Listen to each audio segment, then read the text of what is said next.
At kailan mo balak pakasalan yan lalaki? Nag-iisa ko yung anak, hindi ko yan pinalaki para lang sumama kung kani-kanino. Sita ng ginang kay Emmet na napatingin muli sa dalagang tuluyang tumulo na ang luha. Tila kinurot ang kanyang puso. Ayaw na ayaw pa naman niya sa lahat yung babaeng umiiyak. Nag-iipon pa lang ho kami, pero bago ho matapos ang taon, papakasalan ko po siya. Mama. Sakay ni Emmet sa sitwasyon.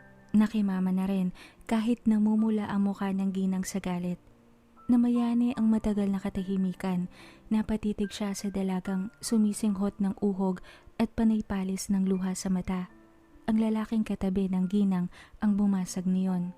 Marahas itong tumindig sa pagkakaupo sa sopa. May disgusto sa mukhang tinuon ang mata sa dalagang umiiyak bago nagsalita. Wala na pala akong magagawa dyan. Nagli-live-in na pala sila. Kailangan namang magtyaga pa ako sa tira-tira. Anang lalaki na kinatalim ng mata ni Emmet bigla. Natigil naman sa pag-iyak ang babae at kumuyom ang mga kamao. Maging ang ginang napaling ang mukha sa lalaking may kapasmahan pala ang dila. Tila iyon ang kauna-unahang pagkakataong narinig niya itong magsalita ng ganoon. Hindi man sabihin, bumalatay sa mukha ng ginang ang iritasyon para sa lalaki. Tila nga doon nalipat ang galit na para sa ipinakilalang asawa ng anak. Brad, bunganga mo. Baka pumutok yan bigla. Umidiin na banta ni Emmet sa nakatayong lalaki. Nakangisi nitong tinuon ng mata kay Emmet ngunit napawasan ng kahambugan nang makitang nagdilim ang mukha ni Emmet. Saglit nagsukatan ng dalawa. Ang bisita ang umiwas ng tingin ngunit humalukip-kip naman. Bumuka ang bibig nito upang may sabihin ngunit naunahan ni Micaela. Hoy, kahit tira lang ako sa paningin mo, hindi ka gugustuhin ng tiranto, no? Hindi nga ako malibugan sa'yo. Maputi ka lang, nadala ka lang sa damit. Pero sa mata ng tirang to, para kang kending walang tamis. Nanggigigil na pakli nito sa lalaking namula ang muka. Nagtangkang humakbang palapit kay Micaela ngunit mabilis na hinarang ni Emmet ang katawan sa dalaga. Lumayas ka sa bahay ko. Nanggigigil pa rin na taboy ni Micaela na agad sinunod naman ng lalaki. Mabilis itong naglakad patungo sa pinto ni hindi na nagpaalam sa ginang na pinanood lang itong umalis. Hindi naman maiwasan ni Emmet na humanga sa dalagang bagamat nagpakita ng kahinaan ng loob sa sitwasyon. Kaya namang ipagtanggol ang sarili.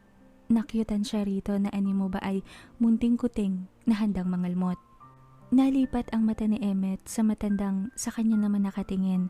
Wala na ang matalim nitong tingin sa kanya kanina. Bagamat formal pa rin ang muka, nakaramdam ng kagaangan sa loob si Emmet. Lalo na nang tumaas ang isang kilay nito ngunit may nagbabadyang ngiti naman sa sulok ng labi. Na animo ba ay napapantastikohan sa nangyari. Hindi lang malaman ng lalaki kung saan. Pues, ano bang laman ng kaldero? Tanong nito maya-maya sa kanya. Sakalang naalala ni Emmet ang dalawang kalderong hawak niya. Kare-kareho at tsaka igado mama. Niluto ko po para sa inyo.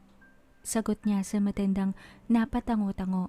Hindi na napigilan ang tipid ng ngiti na sumilay sa nakukulayan na pulang labi. Ayoko ng malamig na ulam. Initin mo na yan at maghain na kayo. Anang matandang umupo at inabot sa center table ang remote. Nagbukas ng TV. Tuluyang tumalikod sa dalawang napamaang saglit bago napipilitang naglakad patungo sa kusina. Maigi na lamang at may munting divider na naghihiwalay sa salas at kusina. Nang masigurong tutok ang mata ng ginang sa pinapanood na bahagyang nilakasan pa ang volume, ay niyaya siya ng dalaga sa pinakasulok ng kusina, malapit sa pinto ng banyo kung saan hindi sila abot ng mata ni Aling Glenda kung lumingon man ito sa gawin nila. Mabilis na pinaliwanag ni Micaela ang lahat matapos magpakilala. Muling siniguradong papayaran na raw siya basta makisakay lang ang binata sa lahat. Sinabi ni Micaela na siya na ang bahalang bumangka ng usapan upang hindi sila magkaiba ng mga impormasyong mailalahad kung sakasakali. Sinuwestiyon pa ng dalagang magkunwari na lang siyang nahihiya upang maituwid nila ang lahat. Tumango-tango na lang si Emmet. Naisin mang niya magsalita ng oo, hindi niya magawa. Nahihirapan kasi siyang ituon ng atensyon sa mata ng babae sapagkat naagaw ng kanyang atensyon ang labi nitong bagamat may kaputlaan ay tila pahugis puso naman. Bahagyang maga ang ibabang labi nito kumpara sa itaas na parte ngunit tingin niya ay natural iyon. Sorry talaga ha, hindi ko sinasadyang masali ka sa sitwasyong to. Ayoko lang talagang makasal sa lalaking yun. Hinging paumanhin ito bago kinuha ang tangan pa niyang mga kaldero, mabilis na sinalang sa stove. Napasandal si Emmet sa pinto ng banyo. Habang hindi maialis ang mata sa dalagang mabilis na nagset ng table. Hindi niya maiwasang pansinin ang mahaba nitong mga bias. Tingin niya magkasing taas lang sila. 5'5", mataas para sa average na height ng babae sa panahon ngayon. Mula sa binte at hita, bumaba ang kanyang mata sa sakong nitong mamula-mula at sa mga kuko sa paang may bahid ng kulay pink na cutics. Malinis ang babae sa katawan. Muling natuon ang mata niya sa mga sakong na mamula-mula. Tunay kaya iyon? Si Mila kasi nahuli niya minsan na naglalagay ng mertiolet sa sakong.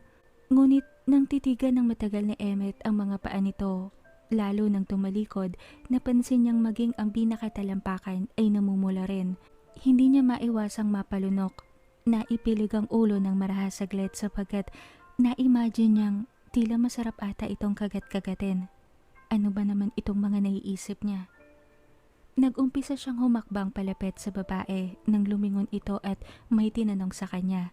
Saktong pagbukas ng pinto, si Jedy ang dumating. Gumuhit ang pagtataka sa mukha nito habang nilalapag sa mesa ang isang kahon ng cake at ice cream. "Oh, Emmet, andito ka pa?" Takang tanong ni Jedy ngunit bago may sabihin pang iba ay hinatak siya ni Micaela. Mabilis ang pinaliwanag ng pabulong ang lahat. Nagkibit na lang si Emmet nang manlaki ang mata ni Jedy. Naitakip nito ang mga kamay sa bibig na napanganga naman. "Nako, cutie pie, sorry na ha. Pero malaking bagay ito kay Micaela. Sana wag mo kaming atrasan." Bulong pa nito kay Emmet na tumango na lang. Muli siyang napatingin sa dalagang namumula pa rin ang mga mata sa mayat mayang pagpupunas. Halata ritong ngayon palang sumuway sa utos ng nakakatakot na magulang. Bahagyang nanginginig pa nga ang kamay nito nang hatakin siya kanina at lihim na nakipagkamay sa kanya bilang pagpapakilala nang nakatago na sila sa kusina. Nagtaas ng mukha si Aling Glenda nang makasubo ng ulam, tulad ng unang reaksyon ni Micaela. Nung unang natikman ng luto ni Emmet, namilog ang mga mata nito. Masarap ka palang magluto." Puri nito sa namulang lalaki. Hindi alam ni Emmet kung bakit tila nag-init ang kanyang mga tenga sa papuri ng galit na galit kaninang nanay ni Micaela. Ngunit nang ituon niya ang paningin sa magandang dalaga, nakita niya ang paghanga rito nang magtitigan sila. Katabi ni Aling Glenda si Jedy sa hapag na walang komento at kain lang ng kain. Marahil pinili nitong hindi na magsasalita upang hindi maging magulo pa ang mga impormasyong lalabas sa labi ni Micaela. Dahil ito nga ang bumangka ng usapan, lalo kapag may tinatanong ang nanay nito. "Thanks ma." Tipid na sagot na lang ni Emmet. Napapikit si Jedy habang umunguya. Pigil na pigil ang pagngiti. Hindi pa man, tila kinikilig siya para sa dalawa. "Mukhang marami ako makakain ngayon. Pagkatapos kong mag-dessert, matutulog muna ako ha. Mamayang gabi na tayo mag-usap-usap ulit at napuyat ako sa biyahe." Ani Aling Glenda na panay ang sandok ng igado sa plato. "Ilalagay ko mamaya yung mga bagahe mo sa kwarto. Pagkahugas ko ng pinggan, ihahanda ko kaagad yung kama." Ani Micaela na akmang susubo sana ngunit kunot noong sumagot si Aling Glenda. "At saan naman matutulog si Emmet? Hindi na, may asawa ka na. Marapat lamang na hindi na ako makisiksik pa sa inyo." Tutol ng ginang na kinanganga ni Jedy. Tila naman binabad sa suka ang mukha ni Micaela na napatingin kay Emmet na tila nalilito pa. Bahagyang siniko ni Aling Glenda si Jedy at nakiusap kung maaari itong makitulog sa silid ng dalaga. Nakinatango na lang ni Jedy bago muling sinalpakan ang bunganga ng kanin at ulam. Martir ng ngumuya. Bakit nga pala magkakasama kayong tatlo sa apartment na to? Buti hindi ka na-o-OP sa dalawang ito, Jedy. Sa bagay, malaki naman ang apartment para sa dalawa. Anang ginang na kinakunot noo lang ni Jedy. Nagkamot ng batok at tumingin kay Micaela na nagpapasaklolo. Puno kasi ang bibig nito. Inusog naman ni Emmet ang baso ng juice sa dalaga na nag-approve lang. Hindi pa po kasya yung budget namin, ma. Okay lang din naman kay Jedy kasi may kamahalan yung apartment dito. 3,000 rin. Katuwiran ni Micaela sa tumango-tangong ginang. Sa bagay, wala pa naman kayong anak pa. Anong sabi ng mga magulang mo, Emmet pala? Malamang tumutulong ka rin sa inyo kahit paano. Kakasabi mo pa lang na may mga kapatid ka pang nag-aaral. Tanong naman ni Aling Glenda sa lalaki na napatingin saglit kay Micaela. Ngunit sa kanya nakatitig ang ginang kaya napilitan siyang sumagot. Nagpapadala po ako isang beses sa isang buwan. Alam na naman na po nila na nakasawa na ako eh. May maliit po kaming lupa sa probinsya. May tanim po kami roon. Kaya hindi naman po problema din. Sagot naman ni Emmet sa tumangong ginang. Sa iilang tanong nito, naikwento niya ang trabaho at ang pamilya sa probinsya. Nang matapos makapagpababa ng kinain, tinulungan ni Emmet ang dalaga na ilagay sa kwarto ni Jedy ang maleta ng ginang. Isang kaeng ang nakatakip pa sa dyaryo ang iniwan nila sa kusina. Mga prutas at gulay na pasalubong ng ginang sa kanila ang laman naman niyon. Iyon naman ang inasikaso ni Jedy. Nang tuluyang magpaalam ang ina ni Micaela upang magsiesta at sinara na ang pinto, saka pa lamang nakahinga ng maluwag ang tatlo. Sorry ulit ah. Don't worry, lalakihan ko ang bayad sa'yo, above minimum. Nagkakamot na wika ni Micaela kay Emmet na nakaupo naman sa sopa. Tila sinakop ang isip ng kung ano sapagkat nang tinawag muli ni Micaela saka lang ito nagtaas ng paningin. Hindi ko alam kung anong dapat kong maramdaman. Mahinang sagot ni Emmet na kinakunot ng noo ni Micaela. Bahagya niyang inilapit ang sarili upang marinig ito. Nakaupo kasi sila sa magkabilang panig ng sopa. Si Emmet sa malaki nakapwesto. Tumabi ka kaya sa mister mo? Ani Jedy na saglit na patingin sa pinto ng silid niya. Sanayin niyo na ang sarili niyo na parang laging hindi kayo mapaghiwalay kahit wala sa paligid si Mother. Baka mabisto kayo niyan. Segunda pa niya sa kaibigan. Napipilitan tumayo si Micaela at tumabi kay Emmet. Si Jedy naman ay tumungo sa kusina, kumuha ng maiinom. Sa totoo lang, hindi ko alam kung anong dapat kong maramdaman sa sitwasyong to. Pero andito na tayo eh. Medyo may ibang dating lang yung paksang pera para sa akin. Lalaki ako eh. Alam mo na siguro yun. Anito na hindi na inilihim ang nararamdaman. Hindi naman pwede yung maistorbo ka ng ganito. Malaking bagay sa akin to, Emmet. Niligtas mo ako sa bisugong yun. Pilit ng dalaga sa tumangong lalaki. Saglit napakunot noo si Emmet, ngunit napalis iyon nang ilapag ni Jedy ang pitsel ng juice sa center table. May 3 baso rin itong dala. Agad nagsalin si Jedy sa mga baso at inabot sa 2 na wala naman sa sariling parehas na pinag-aabot.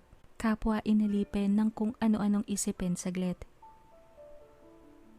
Hanggang kailan ba dito ang mama? Tanong ni Emmet na kinangiti ng maluwag ni Jedy. Hindi naman maiwasan ni Micaela na mapatingin sa lalaki. Bakit ba ngayon niya lang napansin na kay sarap ata sa pandinig ang pagtawag nitong mama sa mama niya? Ang totoo hindi ko alam. Ang usapan kasi kanina bago ako tumutol, 2 days silang mag-i-stay dito para makapagpasa ako ng resignation. Para pag uwi ko, wala na akong maiwang responsibilidad kung sakali. Sagot ng dalaga na tinuon ng mata sa basong may lamang ilang maliliit na piraso ng yelo at nilaro-laro iyon ng isang daliri. Si Emmet naman ang tumitig sa dalaga. Namayani ang katahimikan. Nagpalipat-lipat ang mata ni Jedy sa dalawang tila nakokomportable na sa pagkakaupo. Nakasandal na kasi si Micaela sa sopa. Dikit na ang bawat balikat ng dalawa sapagkat mahina nga silang nag-uusap. upang hindi maulingan ng inang nagpapahinga sa loob ng silid ni Jedy. Inabot ni Jedy ang remote at binuksan ang TV. Nag-uumpisa na ang palabas na tabing ilog. Sinadya niyang lakasan ng konti upang maging distraction at hindi maging malinaw ang pag-uusap nilang tatlo. Hindi naman gaanong rinig ang volume ng TV sa loob ng nakasara niyang silid. Alam niya, hindi maiistorbo ang nagsisiestang matanda.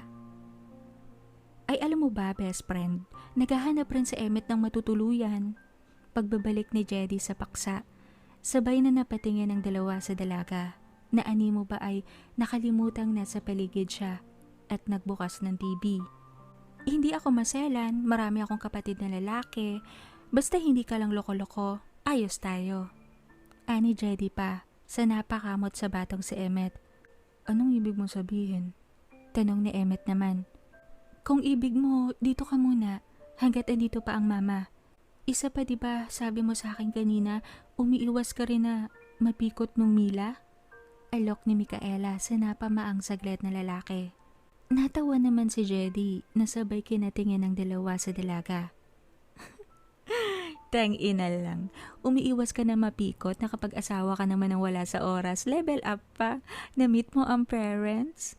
Naiiling na wika ni Jedy sa napangiting si Micaela. Maging si Emmett natawa rin ng mahina. Papalabasin natin na si Jedy lang ang nakakaalam kung anong meron tayo. Na tinago natin parehas dahil sa takot ko sa mama ko.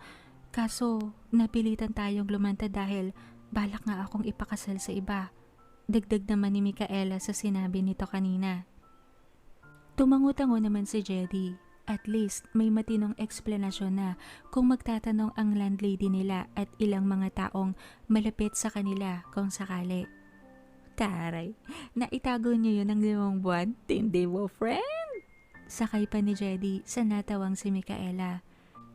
Tila hindi mapigilang lingunin ni Emmett ang dalaga habang tumatawa. Nahawa siya sa kagaangan ng magkaibigan. Naaliw ang tatlo sa pagkukwentuhan at paglalatag ng mga plano. Lumipas na pala ang ilang oras. Nagulat pa sila nang lumabas sa silid si Aling Glenda. Muling nagpanggap ang dalawa. Inakbay ni Emmett ang isang braso sa dalaga na kinahilig naman ni Micaela sa lalaki. Oy, merienda tayo. May nakita akong tamales kanina. Ani Jedy na tumayo sa pagkakaupo upang iwan ng dalawang komportable na sa isa't isa. Pumalit naman sa pwesto nito ang ginang at pinagmasdan ng dalawa. Bagamat kunway nakairap si Aling Glenda, hindi maitatangging tanggap na nito ang biglang pag-aasawa ng nag-iisang anak. Ma, akala ko ba magpapahinga na kayo? Tanong ni Micaela sa inang nanonood pa rin ng TV. Gusto ko yung guest ni Sharon ngayon. Papanoorin ko muna ito. Sige na, magpahinga na kayong dalawa. Pasok na! Taboy nito sa nagkatingin ng si Emmett at Micaela. Nauna na si Jedy sa kwarto. Hindi matagalan ng tensyon na alam niyang namayani sa kaibigan at kay Emmett. Tara na, love. Alanganing yaya ni Micaela sa namumulang lalaki ngunit wala itong naging reklamo. Sumunod kay Micaela nang pumasok ito sa silid. Sa loob, kapwa napipila ng dalawa. Wala sa sariling napaupo si Emmett sa isang silyang maraming nakasampay na damit ng dalaga. Halatang nagamit na ngunit ayaw pang ilagay sa laundry basket.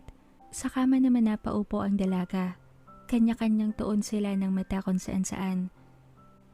Hintay nating makatulog ang mama tapos saka ako sisibat. Basag ni Emmett sa katahimikan. Kukuha ka ng damit? Sige. Wala sa loob na tugon naman ni Micaela. Ha? Litong tanong ni Emmett. Saglit na patitig ang dalaga sa lalaking maang na nakatingin sa kanya. I mean, dito ka matutulog, right? Kumpirma ng dalaga. Sa kama mo? Tanong naman ng lalaki. Oo. Kunot noong sagot naman ito. Okay lang sa'yo? Ani Emmett, na sa kamang malambot naman napatingin.